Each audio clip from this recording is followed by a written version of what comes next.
News Saidabad hall के press club से सिंध के मुख़्तलिफ़ शहरनि खां कराची प्रेस क्लब से एहतजाज लाइ वेंदड़ काफ़िले सईदाबाद प्रेस क्लब से सईदाबाद वासियुनि सां प्रेस क्लब से पहुची मीडिया सां ॻाल्हाईंदे चयो त सैयद सरदार शाह सां ग़रीबनि जा हक़ खाई पंहिंजा नवाज़ पॉलिसी तहत 2013 खां सरकारी स्कूलनि में अणपढ़ियल सिफारिशी मास्तर भर्ती करे NTS 2013 जे इम्तिहान पास कंदड़नि सां सरासर नाजाइज़ी करे रहियो आहे,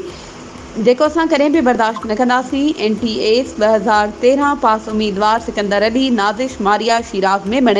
मुनीर राहू, सिकंदर चन्ना, कामरान काइम खानी सुप्रीम कोर्ट ऑफ पाकिस्तान जे जजनि खे अपील कई आहे त खुदारा कोर्ट सॻोरियूं इंक्वायरी कराइनि। जिन IBA में सिर्फ़ 40 मार्कूं खयूं आहिनि उन्हनि खे कहिड़े कानून तहत नौकरियूं मिलियूं आहिनि, जॾहिं त हक़ असांजो आहे जेके 60+ खां मथे मार्कूं खणी बि बेरोज़गार वेठा आहियूं। उन्हनि supreme court of Pakistan, high court of Sindh जे जजिस खे अपील कई त खुदारा असां सां इंसाफ़ करियो। असांखे 10 सालनि खां मथे अरसो थी वियो आहे इंतज़ारु कंदे। हाणे असां कराची प्रेस क्लब ते मरण घड़ीअ ताईं एहतजाज कंदासीं। वधीक ख़बरुनि ऐं अपडेट्स जे लाइ असांजे चैनल खे सब्सक्राइब कयो ऐं हा, बेल आइकन खे प्रेस करणु न विसारिजो त जीअं असांजी हर नई अचण वारी वीडियो तव्हां ताईं पहुची